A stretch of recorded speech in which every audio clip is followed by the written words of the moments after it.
Meus irmãos, boa noite a todos. Que a graça e a paz do nosso Senhor e Salvador Jesus esteja com você, com a sua família. Nós queremos agradecer os nossos queridos visitantes. Sintam-se bem em nosso meio, sintam-se à vontade em nosso meio, que o Senhor possa falar ao seu coração. Meus irmãos, nós temos pensado durante todos esses dias, já desde o ano passado, obrigado aí, sobre a encarnação do Verbo.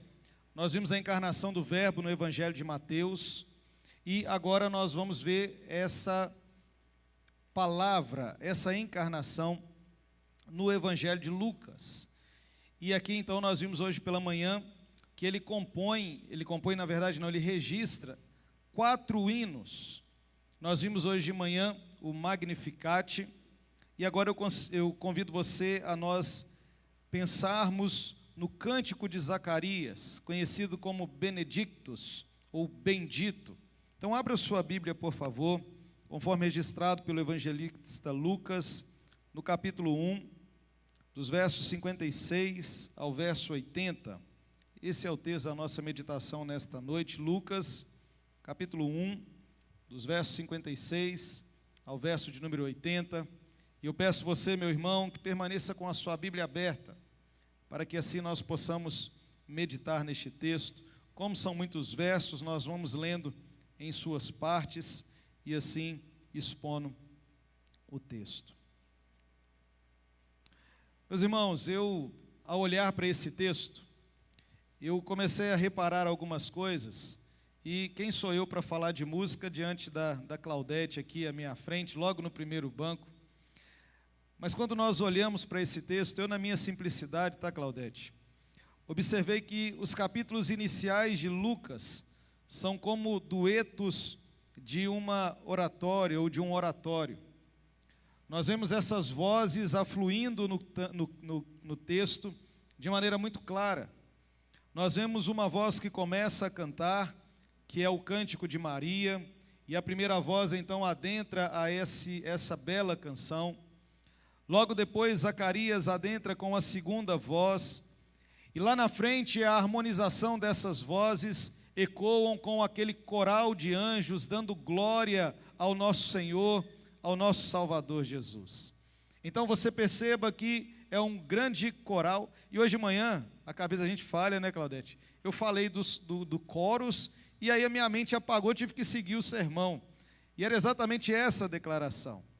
É como um grande coral aqui que agora está cantando, exaltando ao Senhor. E chega ao ápice no cântico que os anjos declaram sobre o nascimento do Senhor. Durante certo tempo, você observa que a primeira voz, ela para de cantar. E a melodia então continua, e essa melodia vai sendo registrado por todo o Evangelho de Lucas. Ele quer mostrar para nós a beleza de não apenas declarar quem Jesus é, mas cantar quem Jesus é. É por isso que Lucas quer nos mostrar exatamente isso, o Deus que nós servimos, o Jesus que se encarnou, o Verbo de Deus que veio, o menino que nasceu. Ele é a alegria das nossas vidas, a mais bela canção que nós podemos entoar. De fato, Jesus é o centro da nossa existência. Quando nós entendemos isso, a nossa vida, ela tem composições mais belas. Me lembro da história daquele homem que se chama Spafford, aquele compositor, que mesmo depois de perder suas 4 filhas em um naufrágio, mesmo depois de uma tragédia que havia assolado a sua vida pouco antes desse naufrágio, com a perda do seu filho em um incêndio, ele compôs aquela bela canção. Você sabe qual que é? Sou feliz com Jesus, sou feliz com Jesus, meu Senhor. O que Lucas está querendo nos mostrar, e eu quero que essa seja a sua lição ao final, esse é o meu objetivo, ao final dessa série de sermões em Lucas, é mostrar a você que a nossa alegria não está nas circunstâncias, a nossa alegria não está nas conquistas, a nossa alegria está no Senhor. É nele que repousa a nossa alegria. Eu gostaria de convidá-lo então agora a nós olharmos para esse texto. Eu vou dividir o texto de maneira muito simples, de acordo com o cenário que nós vamos ver. E o primeiro destaque que eu gostaria que nós pudéssemos olhar nesse texto é que Zacarias dá nome ao bebê. Vamos ler juntos? Zacarias, tá, irmãos? Eu falei Isaías, eu falei errado. Vamos ler Lucas capítulo 1, agora dos versos 56 até o verso de número 66. Vamos juntos, a uma só voz, vamos lá?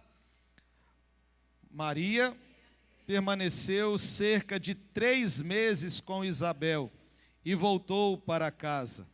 A Isabel cumpriu-se o tempo de dar à luz e teve um filho. Ouviram os seus vizinhos e parentes que o Senhor usara de grande misericórdia para com ela e participaram do seu regozijo. Sucedeu que no 8º dia foram circuncidar o menino e queriam dar-lhe o nome do seu pai, Zacarias. De modo nenhum, respondeu sua mãe. Pelo contrário, ele deve ser chamado João. Disseram-lhe: ninguém há na tua parentela que tenha este nome. E perguntaram por acenos ao pai do menino que nome queria que lhe dessem.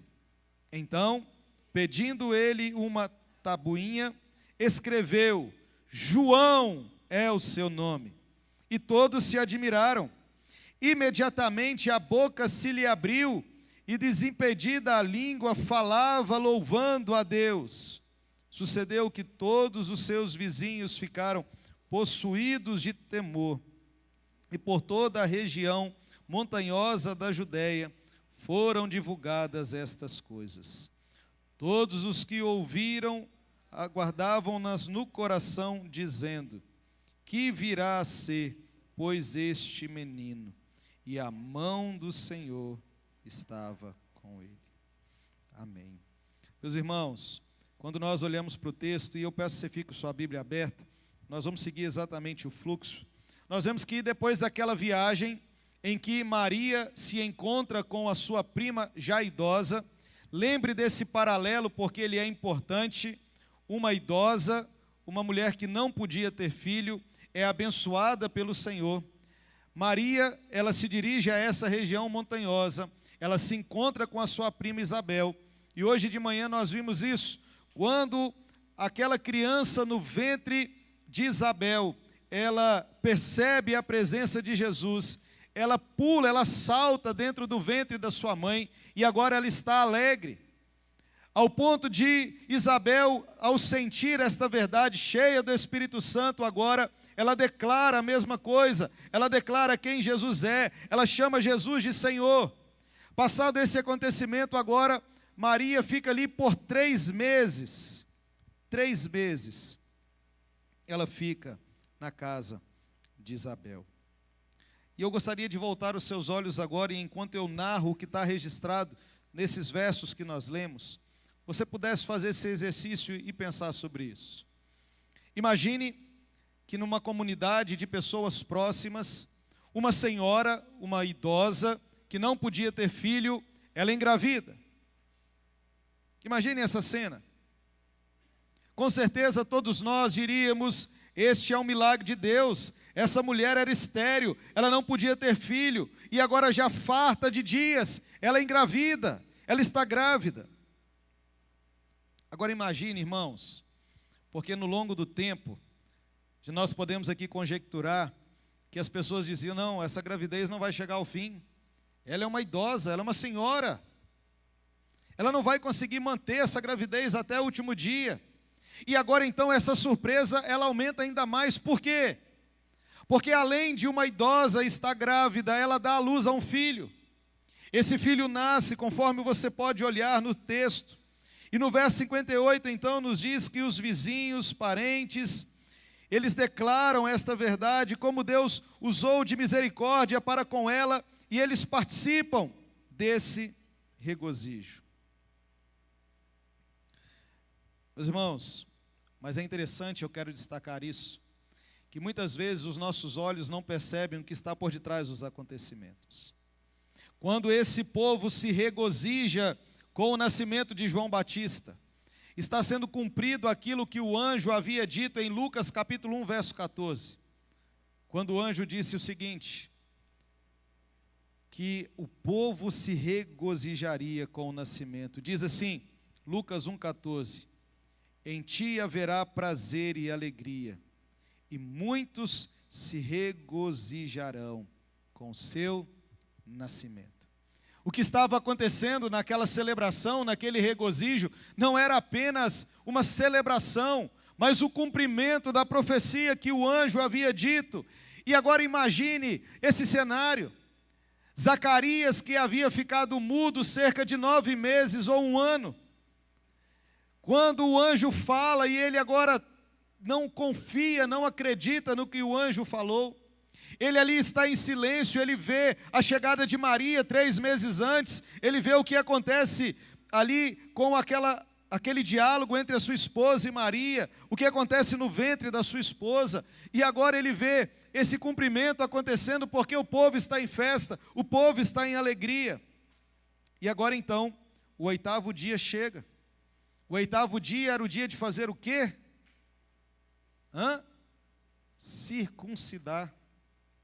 Esse acontecimento era importante, era a circuncisão. Era um momento também de celebração, de festa. E agora então, para cumprir o rudimento da lei, Zacarias leva o seu filho para ser circuncidado ao 8º dia, naquele tempo de festa, naquele tempo de celebração. Era o ingresso de Zacarias, era o ingresso daquele menino, João Batista, no meio do povo de Deus, no meio da família da fé. E agora então ali aquele povo está cheio de alegria, participando daquele momento. Momento em que aquela criança tão esperada iria receber o sinal da aliança. Mas é interessante notar que não era apenas o sinal da aliança que ela recebia naquele dia, não era apenas a circuncisão. Naquele dia também o pai declarava o nome do seu filho. Eu gostaria que você pudesse olhar comigo, por favor, o verso de número 60, olhe na sua Bíblia, por favor. O texto nos diz assim, 59 e 60, desculpe. Sucedeu que no 8º dia foram circuncidar o menino. Queriam dar-lhe o nome de seu pai? Zacarias. Irmãos, aqui nesses versos, só um parêntese. Você já percebeu que o povo sempre foi intrometido? O que o povo tem a ver com o nome que vai ser dado ao filho dos outros? A pessoa chega para você e fala assim, não, esse nome é feio demais, não tem lógica você colocar esse nome no seu filho. Esse nome não tem nada a ver com vocês. Gente, deixa o povo colocar o nome que quiser no filho. E aqui nós vemos isso. Olha aí, verso 59. Eles queriam dar-lhe o nome do pai de Zacarias, porque esse era o costume.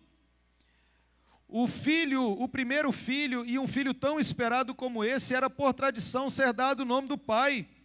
Mas quando nós olhamos no verso de número 60, Isabel agora declara, de modo nenhum, pelo contrário, ele deve ser chamado de João. Olha o verso 61, como esse povo é intrometido, e eles dizem, ninguém há na tua parentela que tenha este nome.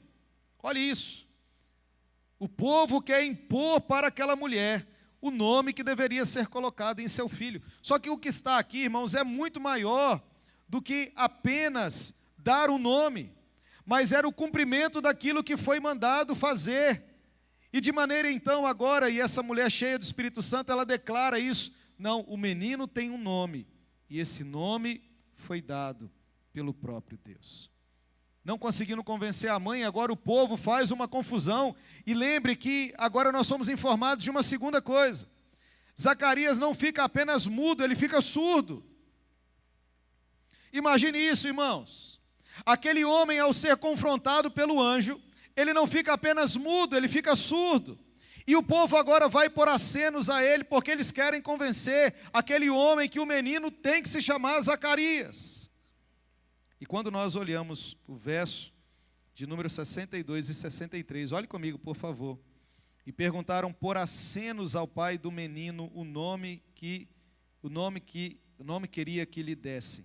Verso 73, então pedindo ele uma tabuinha, escreveu, como?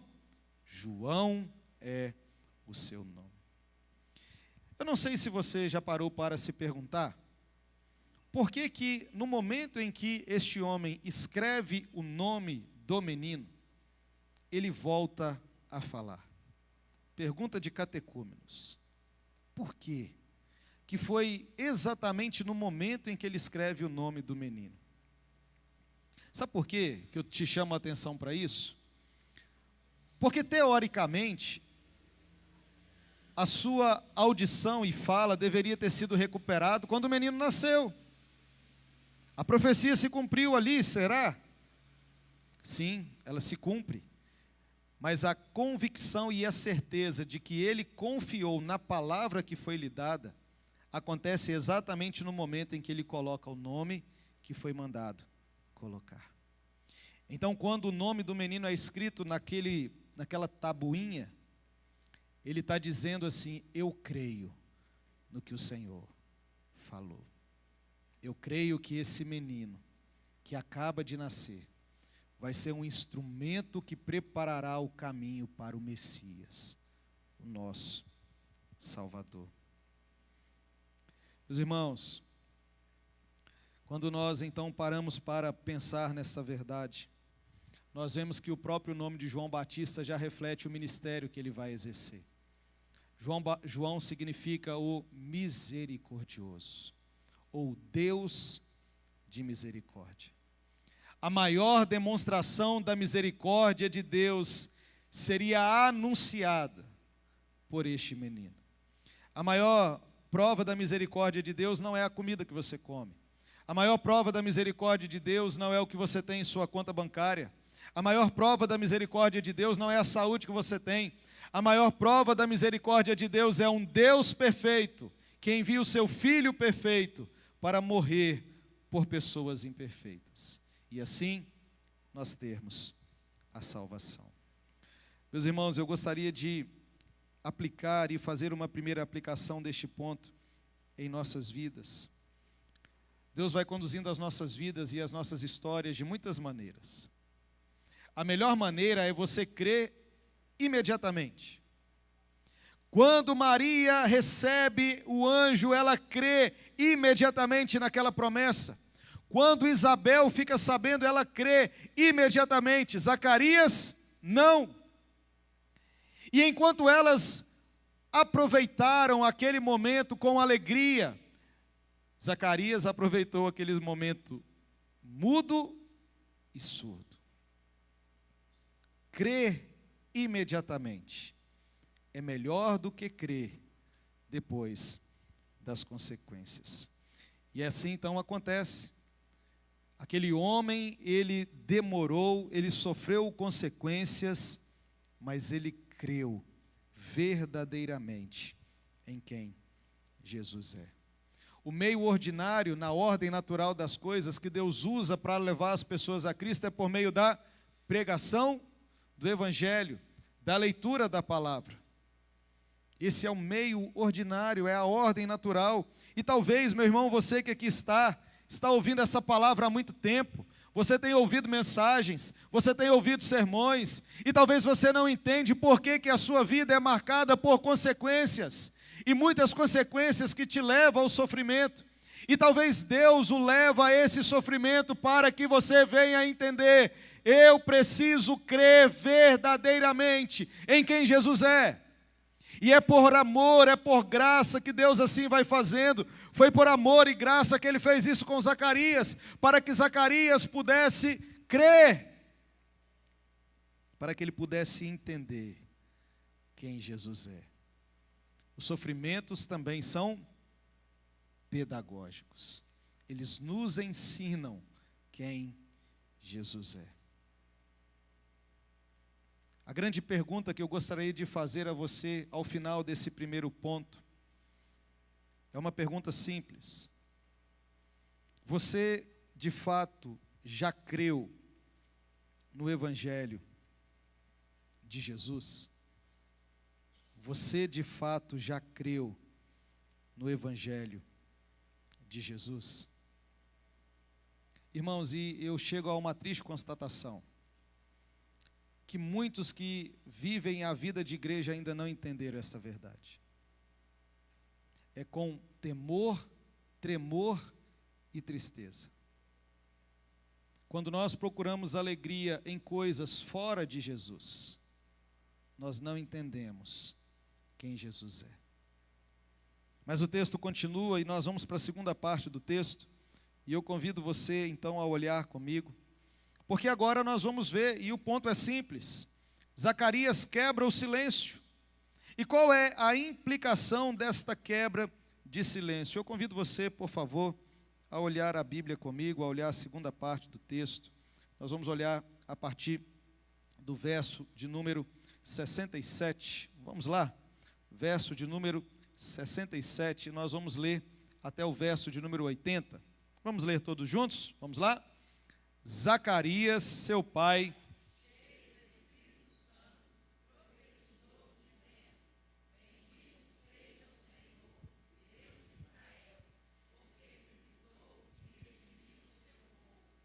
e nos suscitou plena e poderosa salvação na casa de Davi, seu servo, como prometera desde a antiguidade, por boca dos seus santos profetas, para nos libertar dos nossos inimigos e das mãos de todos os que nos odeiam, para usar de misericórdia com nossos pais e lembrar-se da sua santa aliança e do juramento que fez a Abraão, nosso pai,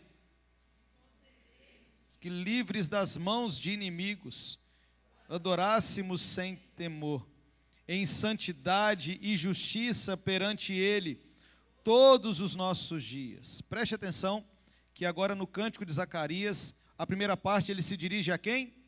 A Deus. A segunda parte, ele agora traz uma bênção para o filho, para o menino.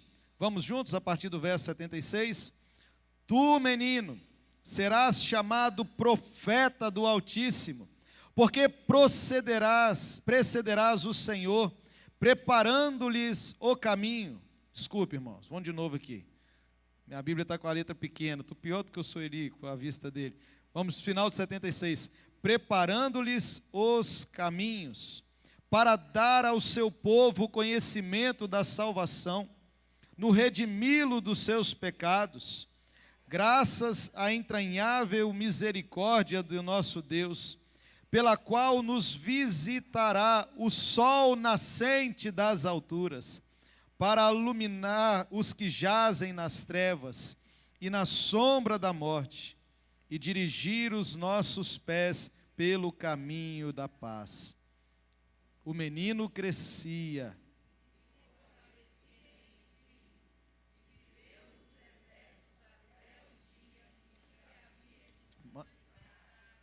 a Israel. Amém. Meus irmãos, esse cântico comumente é conhecido como Benedictus, palavra latina que dá início a esta parte do texto. Ele agora então, ele vai bendizer o Senhor. O primeiro destaque que eu gostaria de dizer é que ele bendiz ao Senhor, ele declara esta verdade, mas algo aqui precisa ser observado. Ele assim o faz cheio do Espírito Santo. Quando Maria declara aquelas verdades, ela está cheia do Espírito Santo. Quando Isabel declara aquelas verdades, ela está cheia do Espírito Santo. E agora mais uma vez esta verdade vem à tona. Ele declara estas verdades, cheio do Espírito Santo. Estes versos são regados de escrituras. Ele olha para o passado, sem perder a vista para o futuro. Ele está dizendo tudo o que Deus fez na história do nosso povo, pelo conhecimento que ele havia adquirido.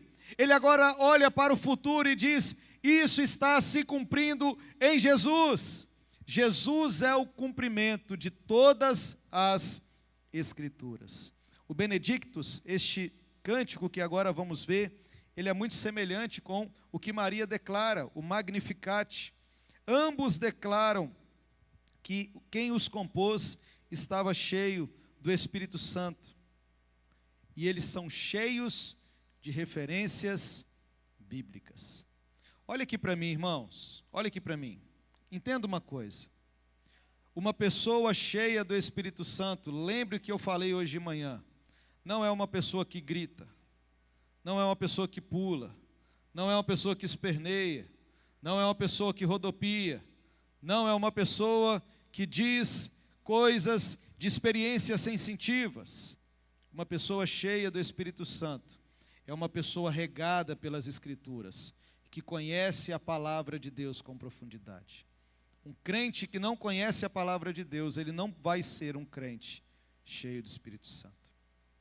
E agora você perceba que o Espírito Santo, que enche essa pessoa, aponta as suas palavras para Jesus. Olhe comigo, por favor, no texto. Eu convido você a passar os seus olhos nos versos. A primeira coisa que ele declara nesse cântico é um Deus que visitou o seu povo e redimiu. Sabe o que ele está dizendo para nós, irmãos? Que a salvação não é um ato meu e seu. A salvação não é possível porque nós temos a capacidade de chegar a Deus.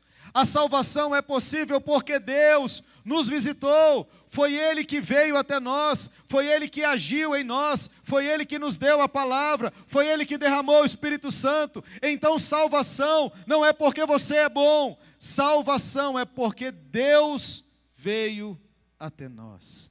Ele nos visitou. E qual foi o objetivo dessa visita? Esta palavra que Ele aí diz, para redimir o seu povo. O que é redenção, irmãos? O que é redimir? A gente fala tanto palavras que às vezes nós não compreendemos, né? Resgatou. O Bebeto falou certo. Então o que é redenção? Redimir é a libertação, grave aí, hein? A libertação do cativeiro mediante um pagamento.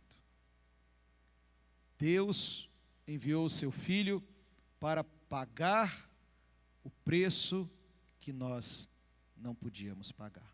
Olhe comigo o verso 69, porque agora, por meio desta redenção, Ele vai nos libertar. Antes de nós olharmos o 69, só passa os seus olhos nos versos de número 71, que diz: para nos libertar dos nossos inimigos e das mãos de todos os que nos odeiam. Então Ele assim o faz, Ele nos redime para nos libertar. E aqui é claro que Ele está falando do povo de Deus no antigo tempo, quando ele era liberto dos seus inimigos que o rodeavam, mas apontando para Jesus e da libertação do nosso maior inimigo, Satanás, e a morte. Então Ele está dizendo isso, Ele nos redimiu para nos libertar do pecado, Satanás e da morte. Mas olhe, volte ao verso 69, porque agora diz que Ele suscitou poderosa salvação. Em algumas traduções vai ser usado aqui a palavra chifre. A palavra poderosa e chifre trazem o mesmo sentido. É para nos dizer de uma ação contundente de Deus, uma ação forte de Deus. Ele está dizendo então assim, a salvação que Deus trouxe a nós foi uma salvação forte. Você sabe o que significa a palavra glória? A palavra glória significa peso. O Deus que nos redimiu é um Deus de peso. E aí você entende o que Paulo declara quando ele diz: ninguém pode nos separar do amor de Deus. Não porque eu e você somos bons, mas porque o Deus que nós servimos é um Deus bom, um Deus bendito. Esse é o nosso Deus. Olhe comigo, por favor, o verso de número 70, porque agora ele vai olhar para as promessas. Ele diz: como prometera desde a antiguidade por boca dos seus santos profetas. Ele está dizendo, esse menino que está no ventre de Maria, que ficou em sua casa 3 meses, ele está dizendo, ele é o cumprimento de todas as profecias. Irmãos, crer em Cristo não é um salto no escuro. Crer em Cristo não é viver uma fé, porque você não tem outra melhor. Crer em Cristo é uma certeza porque tudo que foi falado a respeito de Jesus se cumpriu. Tudo. Ele nasceu onde deveria nascer, ele morreu onde deveria morrer, ele cresceu onde deveria crescer, e ele ressurgiu dos mortos ao terceiro dia, como deveria ressurgir. Ele é o redundar e o cumprimento de toda a profecia. A salvação, então, que esse Deus bendito trouxe, verso 72, não pode ser baseado em méritos, mas ela é baseada na misericórdia de Deus. Irmãos, eu quero destacar isso, nós falamos hoje pela manhã. Imagine se Deus não tivesse agido com misericórdia para conosco. Se você fizer um exercício rápido aqui, feche os seus olhos, não vou fazer isso, tá? Mas traga à sua mente os pecados que você cometeu no dia de hoje. Agora, aqui é claro que é todo mundo perfeito, né? Ninguém fez isso. Mas pode ser que alguém, porque existem pecadores em nosso meio, não só perfeitos, né? Pode ser que você tenha pecado aqui na hora do culto. Agora imagine se nós pecássemos uma vez por dia. A verdade é que nós pecamos muitas vezes por dia. Se nós tivéssemos pecado só na hora desse culto durante a nossa vida toda, nós já estaríamos condenados. Agora, esse Deus foi tão misericordioso que Ele bebeu da cólera, da ira de Deus. Os meus pecados da minha vida toda, dos redimidos que viveram antes de mim, dos que estão vivendo agora e dos que ainda viverão, dos que viveram a antiga aliança. Ele bebeu a cólera da ira de Deus para que nós tivéssemos salvação. Esse Deus trouxe-nos redenção por sua misericórdia, mas também com base na sua fidelidade. Ele jurou a Abraão que por meio da família de Abraão, Gênesis 12, seriam benditas todas as famílias da terra. E isso se cumpre quando a salvação adentrou a nossa casa, nos confins do mundo, distante de Jerusalém. Deus cumpriu a sua promessa por meio de Jesus. Ele trouxe salvação a um povo que não era seu. Mas qual é o redundar de tudo isso? 74 e 75. Adoração e santidade. Olhe comigo, por favor, os versos 74 e 75. Acompanhe na sua Bíblia, por favor. De conceder-nos que, livres das mãos de inimigos, o adorássemos sem temor, em santidade e justiça perante Ele, todos os nossos dias. Sabe o que ele está dizendo aqui? Que uma vez que eu entendi quem Jesus é, eu não adoro a Jesus por medo. Você já viu gente que é assim? Ontem eu cometi pecado, essa semana foi difícil, eu vou para a igreja. Por que eu vou para a igreja? Porque senão Deus vai pesar a mão sobre mim, Ele vai me castigar. Até mesmo os castigos pedagógicos de Deus são graciosos, né? Conforme nós vimos. Mas a grande verdade é que muitas pessoas vivem uma fé com medo. E a grande verdade é que quando nós entendemos quem Jesus é, nós não temos medo. Nós servimos a Jesus, adoramos a Jesus porque nós sabemos o que Ele já fez por nós. Então eu não obedeço a Deus para conquistar o favor de Deus, eu obedeço a Deus porque eu sei o que Ele já fez por mim. E quando eu entendo isso, a minha vida de adoração redunda em santidade. O nosso Senhor diz: sede santos porque eu sou santo. É claro que aqui Ele não está dizendo de uma santidade ainda plena, mas uma santidade que é possível porque Jesus nos santificou. Mas essa santidade também ela é progressiva. Nós devemos a cada dia sacrificar em vida, como Romanos 12 diz. Enquanto eu vivo, enquanto eu estou aqui caminhando, eu mato o velho homem, e esse velho homem é difícil, hein, irmãos? e vivificamos o novo homem. Um crente, e grave isso aqui, meu irmão, isso é importante. Um crente que não vive uma vida de santidade, ele não é crente. O grande problema da igreja dos nossos dias é que as pessoas acham que ser crentes é passar por uma profissão de fé, é receber uma água em sua cabeça e ser batizado.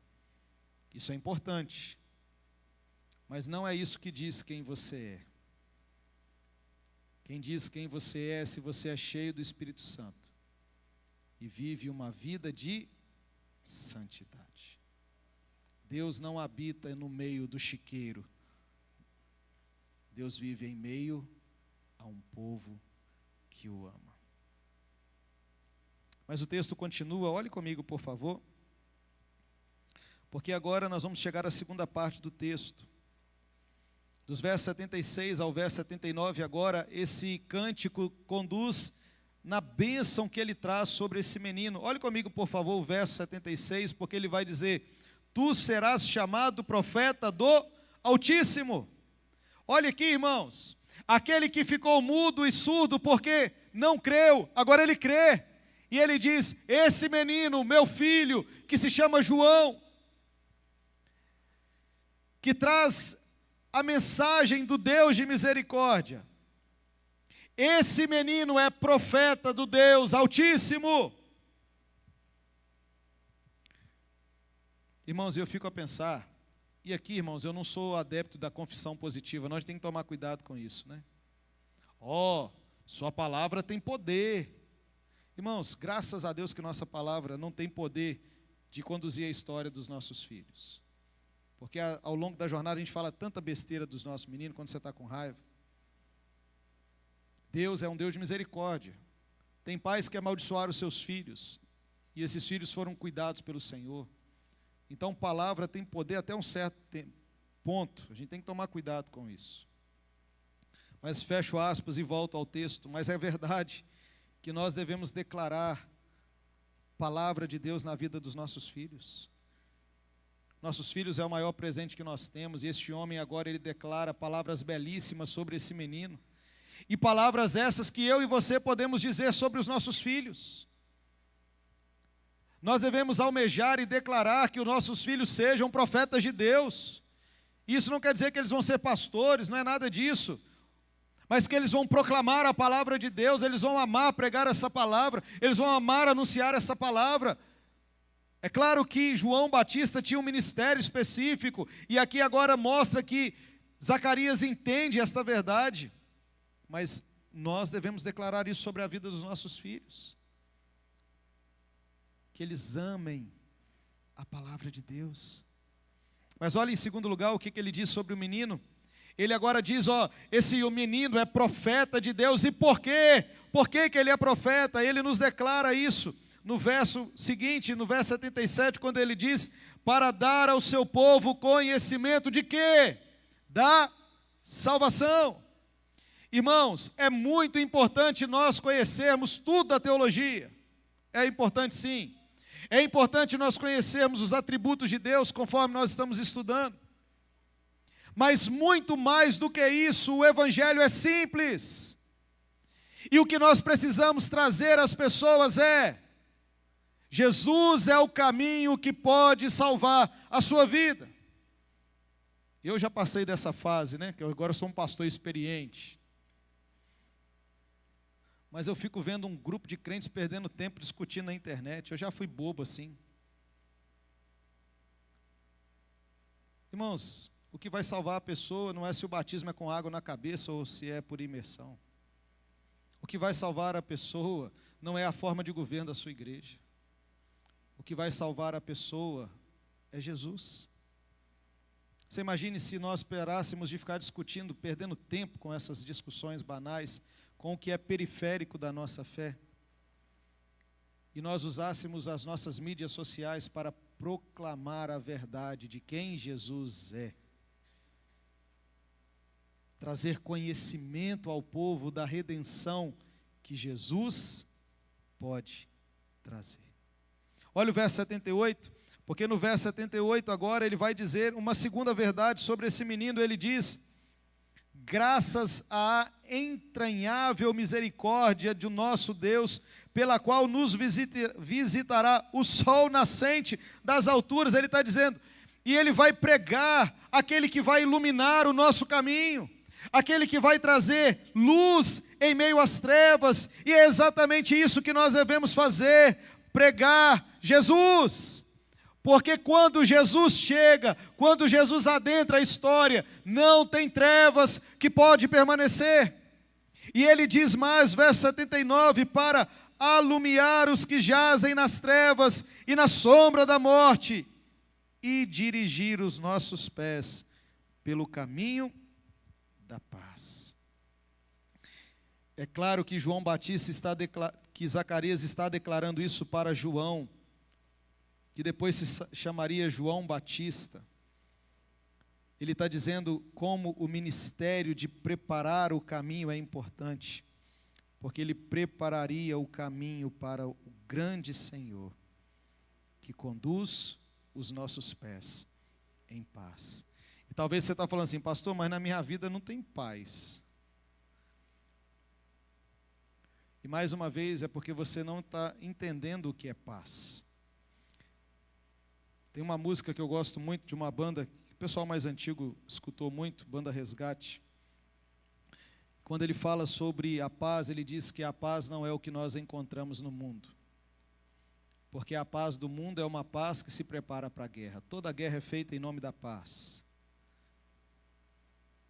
Mas a paz que Jesus nos dá é uma paz mesmo em meio às guerras desta vida. Porque a nossa paz não é a circunstância que nos rodeia.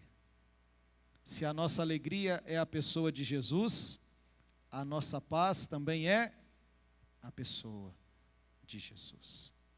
É nele que nós repousamos, é nele que nós descansamos. E no final, no verso de número 80, Lucas nos informa que esse menino crescia e se fortalecia em espírito. Irmãos, se os nossos filhos crescerem, não só em tamanho e graça, eu tenho um adolescente lá em casa que está maior, quase adolescente, olha o que eu estou falando, estou dando corda para ele, né? Tem uma criança que está quase chegando na pré-adolescência ainda, que já está quase do meu tamanho. Não é muito difícil, né? Mas ele pode ficar baixinho e careca. Mas se ele amar a Jesus com toda a sua força, crescer espiritualmente, isso é mais importante do que qualquer título que ele venha a ter. Nós devemos almejar que os nossos filhos cresçam e se fortaleçam no Espírito. E ele foi se preparando no deserto para que ele pudesse cumprir o seu ministério. Meus irmãos, eu gostaria de concluir esse sermão trazendo algumas verdades e algumas aplicações para a nossa vida. Talvez você pergunte assim, o pastor não falou o tema do sermão. Eu deixei para o final, para você gravar. Todo esse sermão pode ser resumido em uma grande ideia, em uma frase. E esta frase é uma frase simples, e eu digo a você. O Senhor Deus, Ele é um Deus que age de maneira misericordiosa em nossas vidas, mesmo nos levando ao sofrimento, para que nós possamos compreender quem Ele é. Foi isso que Ele fez com Zacarias. Imagine ficar de 9 meses a 1 ano mudo e surdo. Ele assim fica. Mas durante esse tempo, ele entendeu quem Jesus é e compôs essa bela canção, dizendo: Benedictus, bendito o Senhor, que nos visitou para nos redimir. Meu irmão, não sei como está a sua vida diante de Deus, eu não sei como está a sua história, mas eu queria te dar um conselho de amigo. É melhor crer imediatamente, rapidamente, do que sofrer as duras penas que o pecado e a vida distante de Deus traz. Que nesta noite você saia daqui com essa intenção. Eu preciso verdadeiramente crer em Jesus. Vamos orar? Convidar os nossos irmãos do Ministério de Louvor para que eles possam mais uma vez nos conduzir em um cântico ao Senhor. Te agradeço, te agradeço. Logo depois nós vamos cantar essa verdade, agradecer ao Senhor por tudo que Ele fez, mas acima de tudo pela grande salvação que Ele nos deu. Vamos cantar? Senhor nosso Deus e Pai, no nome de Jesus, neste momento, ó Deus, nós queremos agradecer ao Senhor pela tamanha misericórdia derramada a nós. Agradecer ao Senhor porque o Senhor nos visitou com graça para nos redimir. E assim nós oramos, em nome de Jesus e para a glória de Jesus. Amém, Senhor.